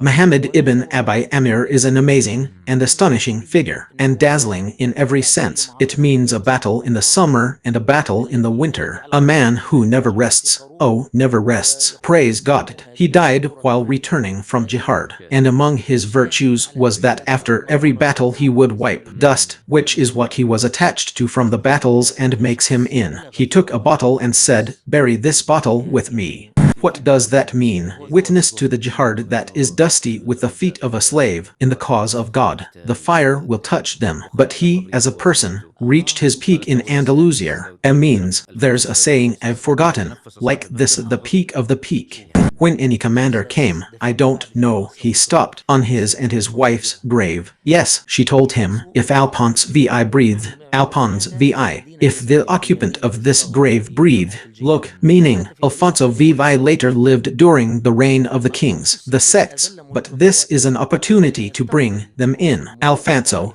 of course, I said that he was Muhammad ibn Abi Amir. He died in the city of Salem, the city of the front line. Jihad. He died in the city of Salem and was buried there. When the chapter, the sixth, the most humiliated of the kings of the Tafur kingdoms, used to receive messengers, the kings of the Tafur kingdoms who pay him tribute, he received them in the city of Salem while sitting on a grave. Al-Mansur ibn Abi Amir, who is meant to be humiliated. Oh my God! What a horrible sight.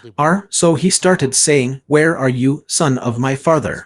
Amir, and they're talking in front of him. What's that message from someone? One of the kings of Taif said to him, "By God, if the owner of this grave has not heard from you what it dislikes, if this man breathes, you won't be able to say anything in front of him that might anger him. So tremble." The sixth verse almost killed this messenger, were it not for if his wife forbade him, she said, he told him, you said, he has a term for something like the preacher, and you're being clever with him. The dead, well, you're actually sitting on a grave. One is being cheeky towards the dead. Mansur ibn Abi Amir, when he died, they wrote on his grave, by God, time will never bring forth his like again. He protects the borders, but his traces tell of his deeds. Even if you see it with your own eyes, God forbid it comes. Time will never be the same, and none but he can protect the borders. Indeed, Andalusia had never seen its like. Whoa, here, the rule lasted 27 years. This was the period of the Amirid state. Okay, before we betray each other, what do you think of someone who says that he was the reason for that weakening and ending the Umayyad Caliphate in Andalusia? Muhammad ibn Abi Amir means one of those whom I intended to. I wrote a book about them, but I didn't finish it. He truly deserves it, because it was he who drew my attention to me,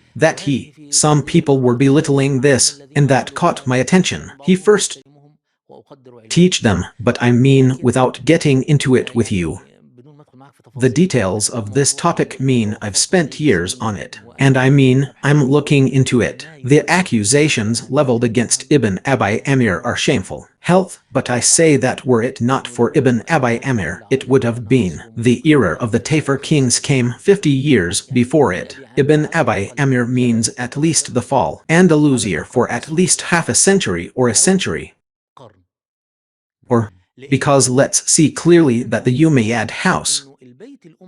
The Umayyad dynasty means you want someone who says that Muhammad Amir was the reason for the weakness. He says, that's it. It is expected that the Umayyad dynasty had a strong man. He could govern Andalusia after the rule. Where is this strong man, Al-Mustansir? What is not? He was able to rebel against the government when he became crown prince. He was unable to rebel against Muhammad ibn Abi when Amir took control of the matter, nor was he able to revolt against the Amirids after. The death of Muhammad ibn Abi Amir is a blessing, sir. The Amirid state did not last long. Muhammad ibn Abi Amir died at the age of 57, by the way. It didn't take long. His son after him was Abd al-Malik al-Muzaffar. He was 6 years old and died. And after him, his son, who hadn't even completed his first year, was Abd Rahman Shanjal And then what happened? The state returned to the Umayyads. What happened? For 20 years, the Umayyads remained different. They agree on one thing and then rebel against each other. They kill each other. So the truth about the Umayyad dynasty is this stage was when the men were gone. The strong, or if there was a strong man among them who could stand up, he would have done it. So Muhammad ibn Abi Amir is truly a connection to the one who was granted the title. The collapse of Andalusia and its entry into the era of kings, sects. Even if he lived a long life, or even if his son lived a long life, we would have written a different history, but this is God's will. No, it's the beginning of the criticism that he tells you that he was entrusted to him means the state's policy until he grows up, the young caliph. Okay, but is this realistic? Did this happen Have you ever seen anyone in the whole world? He is capable of ruling himself, then he makes himself a hostage. When the little boy grows up, this has happened all over the world, guys, hasn't it? The whole world dates back to the Tulunid era. The Ikhshidids, the Abbasids and the Fatimids, the Mamluks, and the people of India, not all of them were. The powerful guardian takes control, without the minor heir or the weak heir. Opposing and burdening things against their nature is demanding water is a fiery ember. Okay, historians, Professor Muhammad, consider Muhammad ibn Abi Amir, caliph. No, he can't, and he doesn't consider himself a caliph, nor is he disputing the caliphate. An incident was reported by Ibn Hazm on the authority of his father because Abu Ibn Hazm was a minister to Al-Mansur ibn Abi Amir. Al-Imam Ibn Hazm's father was a minister during Al-Mansur. He thought about it. He thought about taking the caliphate for himself, but because the Umayyads had legitimacy, deep history, his companions did not agree with him, so he stopped.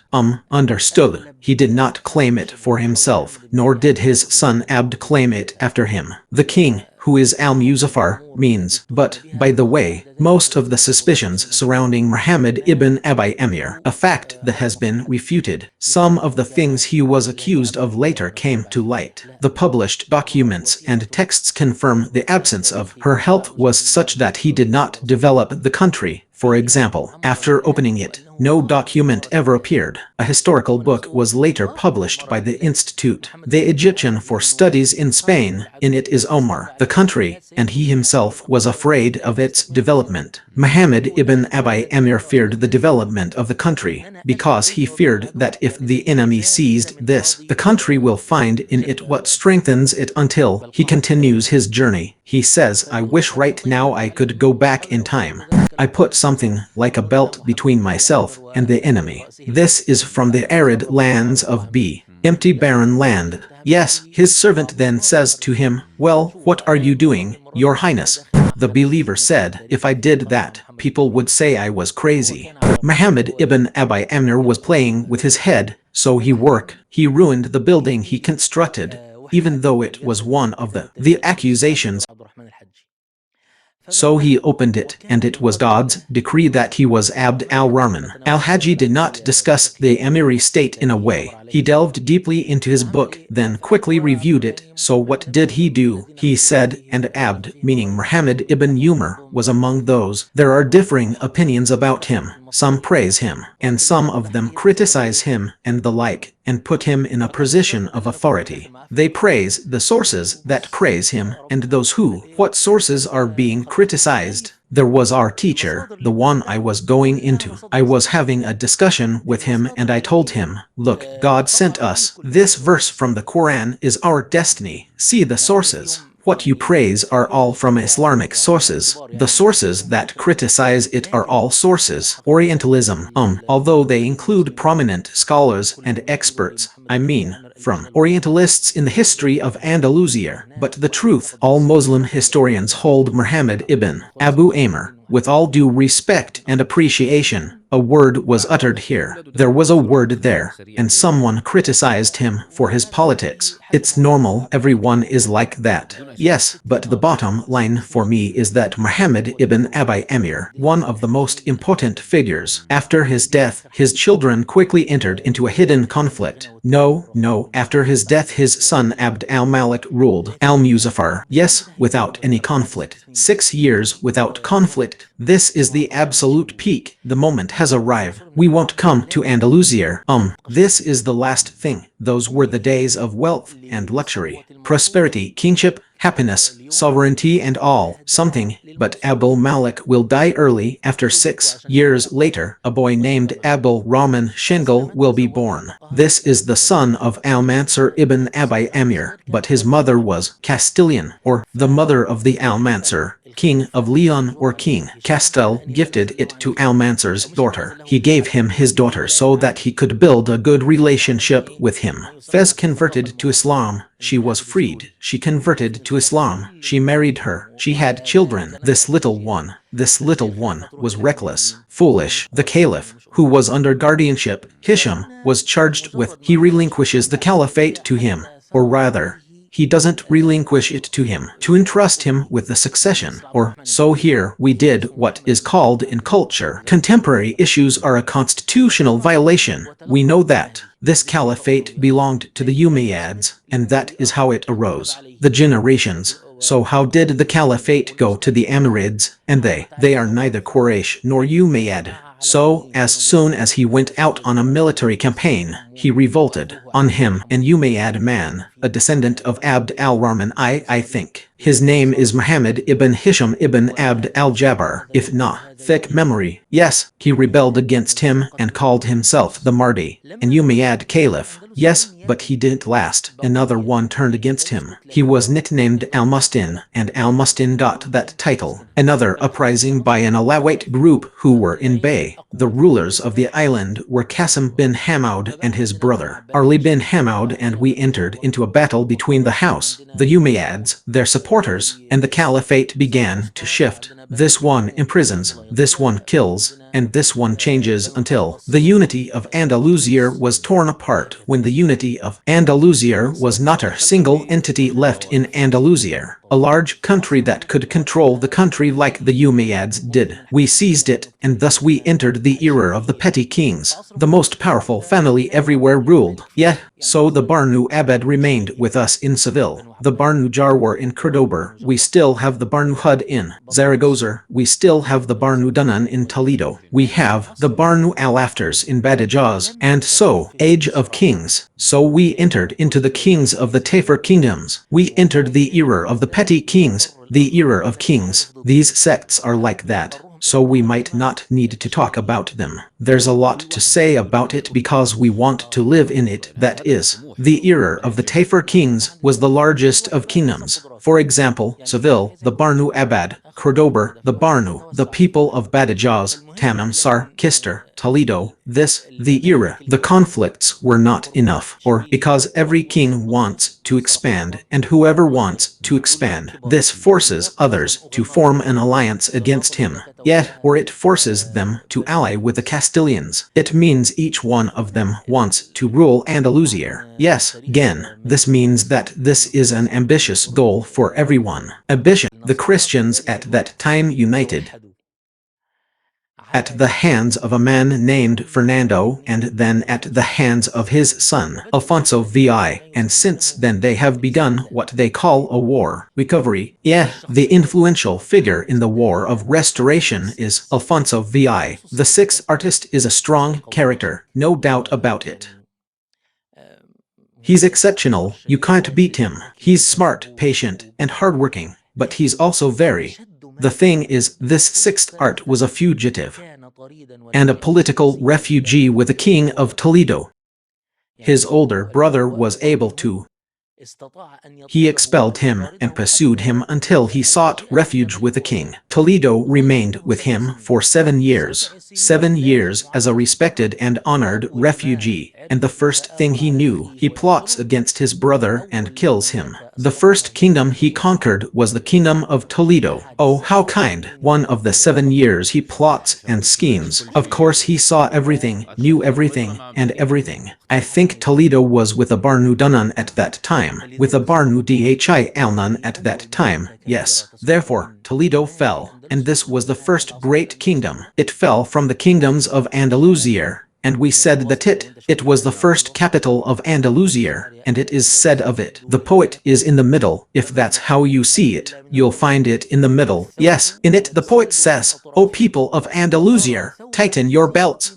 Your journey is not a place to stay except in error." It slips away from its edges, and I see the island's garment unraveled. From the middle, the blow, the cut, and the patch came from. Middle, yes, here is the poetry of these kings of the Tafur kingdoms, of course, kings. These people were wealthy and at ease. Luxury, look at the wealth of previous eras. Engineers, inventions, trade and gold. All these treasures were spent during the era of the Tafur kings. Magnificent palaces, luxurious clothing, wines, drink and paying the jizr, or yeah, because Alfonso, and before him Fernando, they started with a phase, liquidating funds before military takeover. Then they entered the stage of military takeover. When Toledo fell, he sought help. The Andalusians, and their leader at that time, the king of Seville, Al-Mu'tamid ibn Abad, with the Almoravids, or it was established by Abdullah bin Yasin with Yahya bin Omar al-Antuni, then Abu Bakr ibn Omar al-Antuni, then Joseph, son of Tashin, and then things went well for Joseph. Ibn Tashin was in Morocco, so they sought their help and he came. Yusuf ibn Tashin, he fought alongside the Almoravids and the Andalusians in battle, the great and massive Battle of Zalarkar. Yes, this was the Battle of Zalarkar, which took place in the year 9AH. It contains the army of Art. He left it wounded. He almost died. It was said that he came out with only one leg, meaning either that he was injured in his leg, or his leg was amputated. However, Alfonso did not stop trying, and the Andalusian Castilians were not satisfied. When Alfonso began to try again, they started. They are going back to paying him tribute once again. The alliance with him also. Here, Muslim scholars, headed by Hajar, issued a fatwa. Islam, Abu Hamid al-Barzali, and the scholars of Andalusia and the scholars of the Almoravids, by Yusuf ibn. She explained that it had become his duty to remove the kings of the sects, because these are the ones who saved us. No matter what, we fought alongside them and paid the price. And the Muslims, they sacrificed their lives, they gave money. They would give up the country cheaply and easily. That's why Joseph came. Ibn Tashfin eliminated the Tafur kings, and this is where it began. The Moroccan-Andalusian unity for the first time from Morocco means the days of rule and the days of Al-Mansur ibn. My father, Amr, was alone, but where was that alone place? From Andalusia. Wow. Now, for the first time, the unit is from Morocco, the Almoravids, and thus the era of sects ended. And we entered the world of the Almoravids, of course, as mentioned in Fall of Toledo. He was the one who besieged Toledo with Alfonso's army. The army of Al-Mutabid ibn Abad was because he was in. They communicated and formed an alliance. And the Barnu al-Aftars also tried. They deliver aid to their brothers. They are the ones. Their siege lasted. This is what also made the scientists. Look, this period is full of course, in the forms of Alfonso and Al-Mutamid's army. They were together during the siege of Granada. Yes, in Granada. Or, look, let me tell you something straight up. Imam Ibn Hazm says about the kings of Taif, by God, if they knew that in the worship of the cross there is a way for their affairs, they worshipped him. Oh, she's crossing. We see them paying money. They enable Christians to infiltrate Muslim lands and pay them /them. They have their sanctuary, and Imam Ibn Hazm, you know that. Of course, Abu Bakr ibn al-Arabi was saying, approximately, the tongue of Ibn Hazm and the sword of al-Hajjaj are two horns. Ibn Hazm and the sword of al-Hajjaj. Ibn Hazm did not write about kings of the Tafur. It perfectly expresses the moral and religious collapse.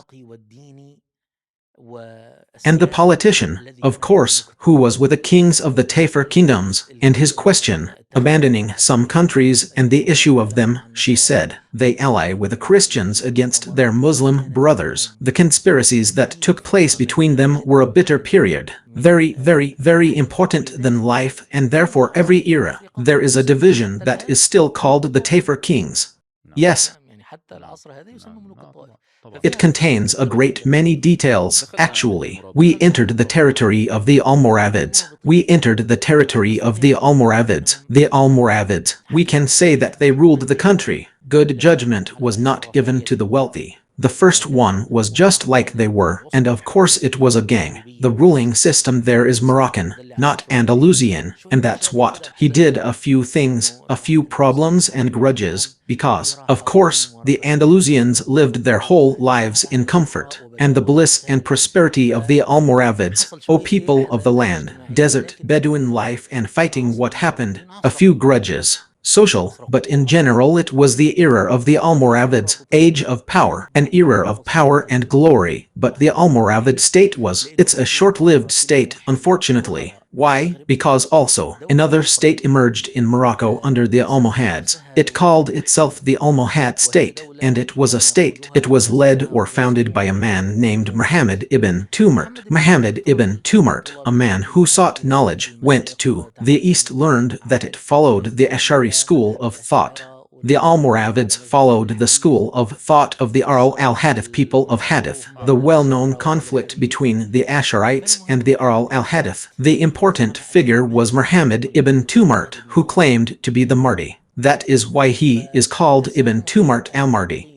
Forgiveness. The Almoravids and the weakness of their later kings, meaning Ali ibn Yusuf ibn Tashin's truth is that he tolerated the phenomenon of Muhammad bin Tamar, even one of his judges, though I've forgotten his name now, when his supervisor said to him, O commander of the faithful, imprison this man. The man spent 1 dinar per day on him. A large sum of money means what does he want to tell him? Imprison him. this man, and he spent money on him, a lot of money. By God, if you did not, armies will be unleashed against you, but thousands will not avail you. Dinars. His prophecy came true. Yes, of course, Ali bin Yusuf rejected this. The important thing is the Mahdi. Ibn Tumart was able to overthrow the Almoravid state and to establish a unified state. Fighting broke out. Internal Islam remained, meaning until the Unitarians took control on Andalusia and Morocco as well. Yes, and the monotheists said, we are here, but not necessarily here. We're going to talk about the history of Andalusia alone, okay? Therefore, he ordered it quickly and obtained it from the monotheists. Another battle similar to the Battle of Zalarkar. Its name is the Battle of the Ark. It was at the hands of one of the Almohad sultans, whose name, Yaqub al-Mansur, also one of the great sultans. In our Islamic history, this battle is called the Battle of Al-Arak. Took place in the year 591 H. Yes, the army of the Kasht was also nearly wiped out, but it was preserved. The survival of Andalusia for a time after that. But then Yaqub al-Mansur died, and I obtained a certain amount of detail, whether at Muslims, because when the great king died, we have entered an era of weakness and fragmentation, and also appeared among the Christians. They have kings of You could say it was the decisive battle in the history of Andalusia, or which is the Battle of Al-Uqab, which was the year 609 AH. Punishment or no punishment, Professor Muhammad. I checked this and I checked that, meaning who said it. I think the punishment is attributed to a place, and who said that the punishment was attributed to what happened. In this battle, the Almohad armies were crushed. Oh kind one. It was even said that no one remained in Andalusia who was fit to rule, to fight. And here you can begin the moment of the fall of Andalusia. We said this battle took place in the year 609, right? The Battle of 609, with its division and fragmentation. It happened between the Almohads, and some of them became independent in Andalusia, and some of them became independent in Morocco, and the people who became independent, they were killed in Andalusia. They fought amongst themselves, and remained. We have three centers of power, and there are conflicts between them. Some of them converted to Christianity, and you have converted too. It means he apostatized from Islam and joined by the Christians. Oh my God, are 610, 20, 30, and 40 the fall of Andalusia. So, take this and get down from up there, Sarah. Kissed the major cities, Seville, Cordoba, Jaén, all major cities. The middle ground will eventually become nothing but Granada. Or all of this happened at that time, the 7th century. It was a very difficult century for Muslims because the western wave was at that time, and the eastern region was the target of the Mongol invasion. Yeah, they were both at the same time, and that's why there were so many. The flight of Andalusian scholars to Morocco, and even they reached Egypt, and the scholars of the east also increased. Those fleeing the advance, the Mongols, and even those who resisted or tried to resist. They defend Cordoba like Ibn Hud, then like Ibn, the Red Ones. All of them were weak leaders, but by God's grace, this Christian expansion, the elders soon split into three sections. This tripartite division is what preserved the Granada region. This coastal strip is preserved. 300 more years, almost 200 and a bit. Yes, this is where the stage called the kingdom begins. Granada, which is the Nasrid state, which is red-brown stage, and prefer a kingdom where some princes occasionally appear. Strong adults like Ismail, for example, son of the Red One, goes to reclaim the Green Island. Sometimes he loses it afterwards. I mean, skirmishes. For example, sometimes bring back Jaén later. The skirmishes that occurred did not cause her to lose her, with lasting results. It had temporary results. Okay, so Granada remained in decline, meaning Granada remained. It is the same or it is diminishing, and it has not grown in Morocco. The Arabs were a powerful state, like the Almoravids and the Almohads. It was in the Hassids, it was in the Marinids, and later, in Sardian times, not all countries knew how to govern Morocco, but they weren't strong. Almoravids and Unitarians, those who are capable of saving Andalusia, or, okay, it means Ibn al-Abar's poem when he was speaking to Al-Marini is telling him, catch up with your horse. God, Andalusia, the path to those who came to it is a lesson. He gave her, with a noble soul, what she asked for, and he continued, glory, and I have always sought from you the glory of victory. Yes, there is assistance, and he takes, for example, a battle like the Battle of Dununir, but its remains are not as numerous as those of the Battle of Kaf. The slippery slope or the effects of the arc are temporary effects, and then, when you know that the weak have no place among the strong, the Moroccan guy wants to interfere in the ruling. Granada and the Castilian want to interfere in the rule. Our people and the people of Aragon want to interfere in the rule. Granada, therefore, before the fall of Andalusia, 5 coups inside Darna. Hey, yes, because you have strong centers, but no strong defenses. Until it reaches the final scene. It is the scene of Abu Abdullah al-Sadhir, and the most likely, at least in my opinion or in what I think. I know so far that Abu Abdullah al-Sadhir did not. He fights a real fight, but he made a secret agreement with Fernando. Isabella agreed that he should leave with his money and family.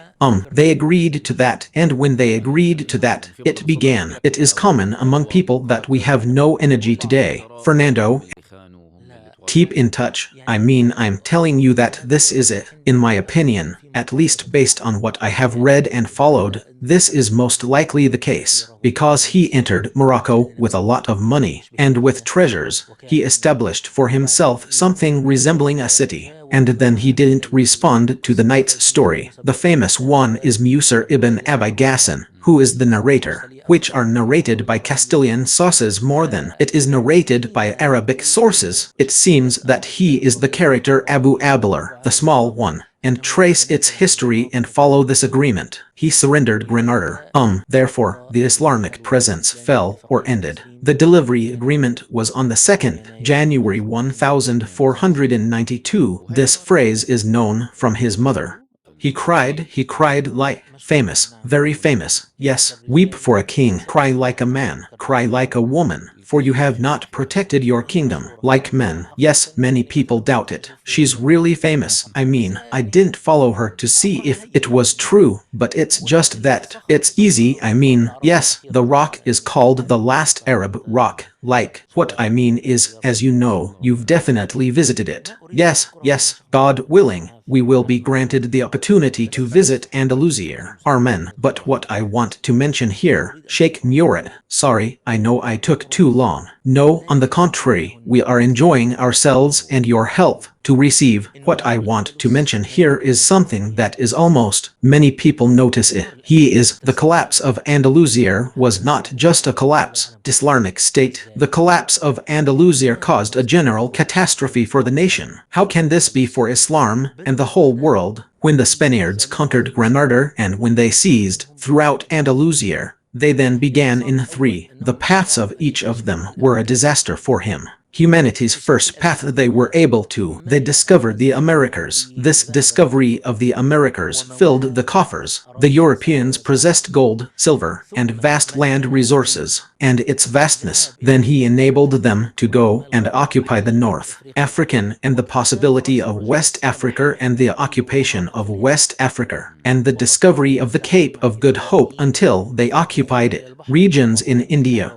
They considered cooperating with the Ethiopians to enter to the Red Sea, the destruction of the Khyber, and the desecration of the grave. The Prophet, peace and blessings be upon him. The third path is their enslavement of Muslims. Africans, most of the enslaved people were Muslims. The Islamic countries in West Africa. They are all Muslims, or they enslave, because Andalusia fell. I know what would happen if the Muslims had held out for another 50 years, or Muslims discovered America. We would have been facing a different date until we are still paying the price for it, even now. By the way, There's a book that was published recently called Servants of God, issued by the Arab Relations Forum in Al-Andalus, or this book tries to say. He speaks about the Islamic presence among the enslaved. Africans means enslaved Muslims. Africans, because most of these enslaved people were brought down from humiliation, from cruelty, from ferocity, and it broke out. Among them are massacres. I want to tell you the numbers. Some researchers have put the number of enslaved people at 100.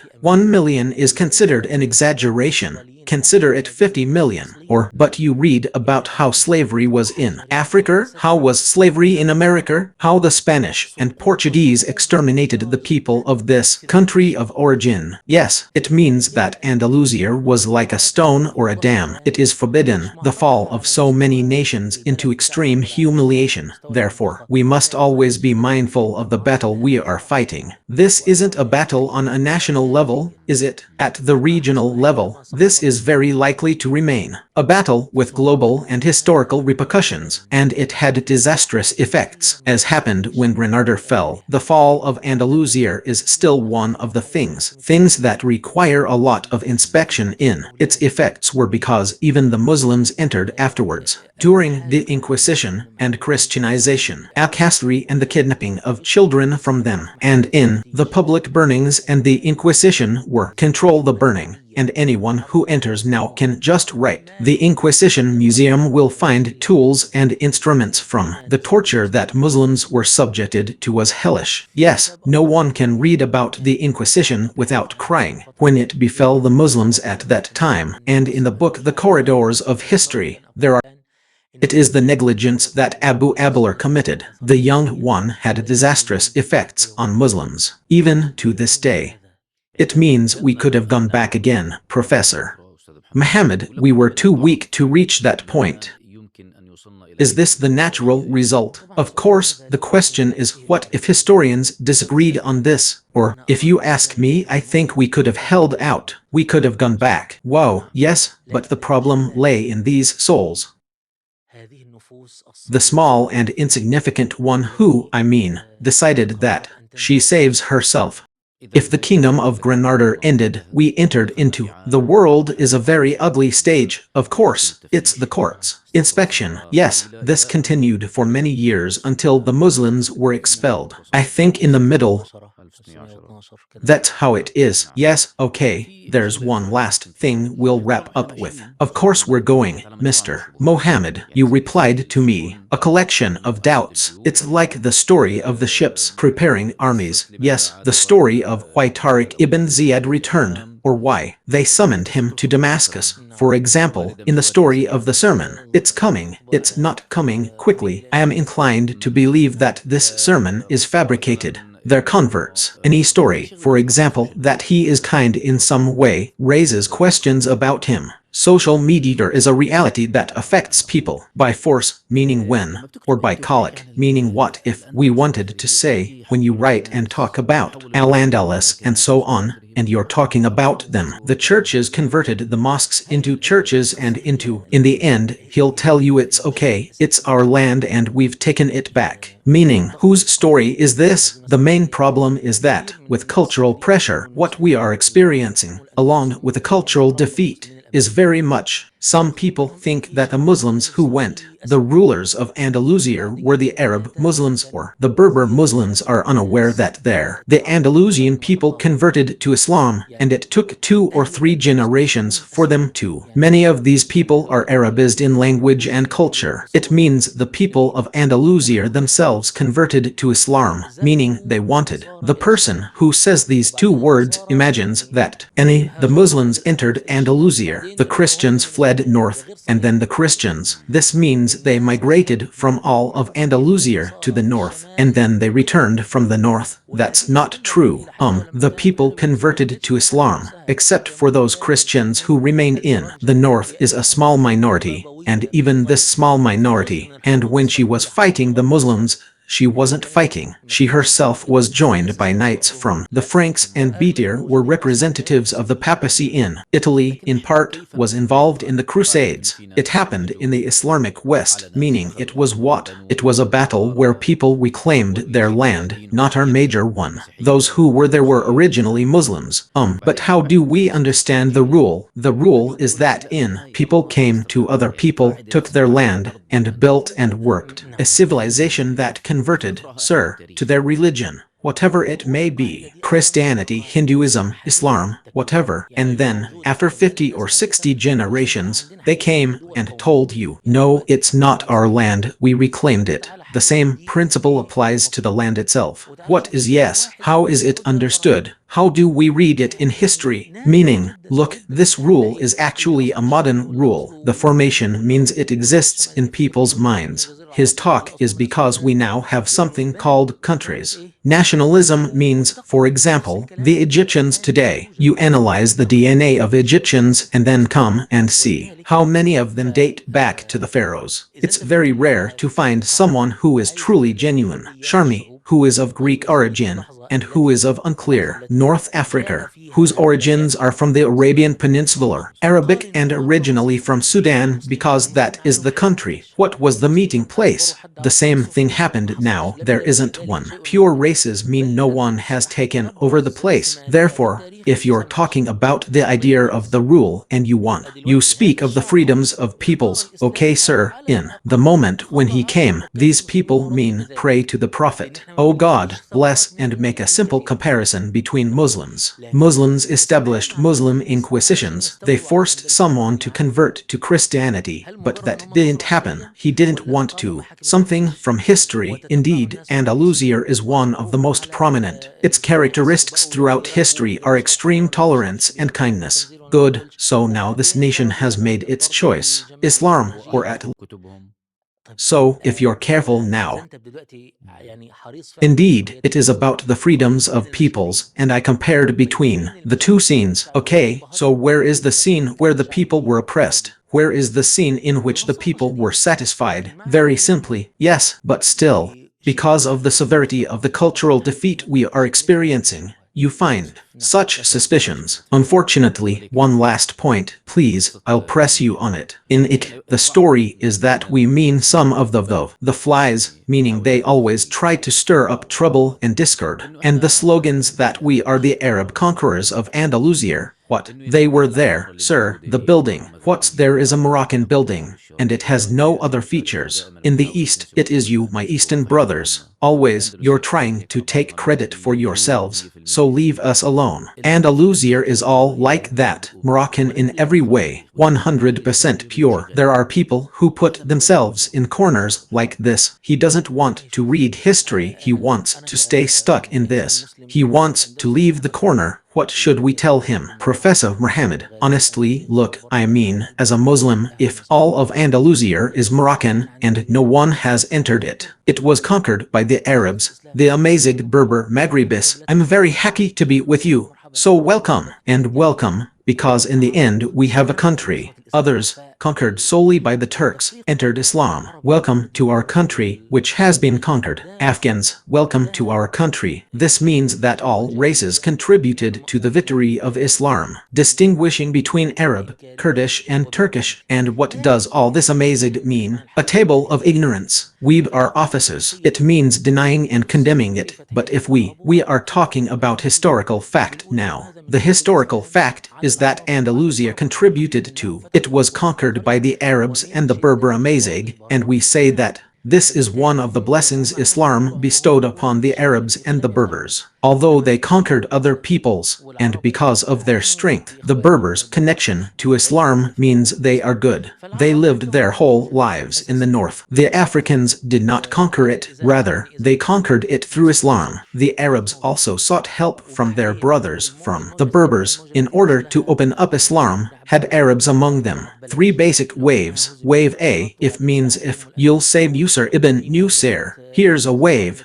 and then the second wave, the wave that he sent, we said. Hisham ibn Abd al-Malik, who is the one who is coming out of the country, who we said that she was defeated and besieged, and then he sought their help. The Andalusians faced revolutions that were in Andalusia. Another wave occurred, however. This Arab-Moroccan distinction came about when Al-Mustansir ruled during the reign of the Amirid dynasty. Was Al-Hakam al-Mustansir Arab or not? Arab, you may add, Qurayshi, Hashemite, meaning Qurayshi, not Hashemite. My intention is that Muhammad ibn Abi Amir was an Arab. It means from the Mafir tribe, both of them. How did they use their help? How did they rule Andalusia? Moroccan forces, the forces that came, the sons of Ham, the knights, Moroccan Sanharjar. These people sought help, and that is why it is sometimes called sedition, which came after the fall of the Amirid state due to strife, barbarism, or the whole thing is just barbaric sedition. Why would they be? They are all Moroccans, meaning this does not mean a place where Arabs mixed with the Berbers were with the original inhabitants of the land and were Islamic civilization. Yes, what you say, Professor Muhammad al-Magharbi, and Morocco means the far west of Morocco. I mean the Maghreb, North Africa. I usually mean the Islamic Maghreb. Without further ado, Arabic, so no one gets upset. I mean Morocco. I mean this country, because this country, its administrative divisions in our history, Islamic were political administrative divisions, Lower Morocco, Central Morocco, Morocco, Al-Aqsa, or, I mean, the idea of Tunisia,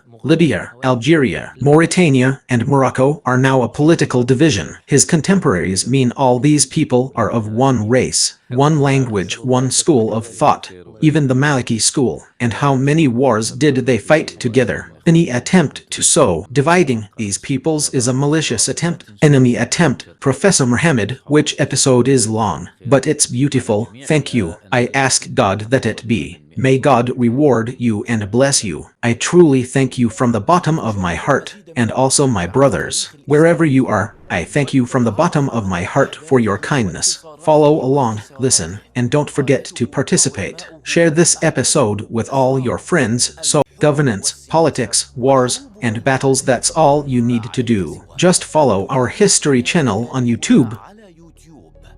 Our history from the furthest point in the past to the furthest. A point in the future where we interpret history.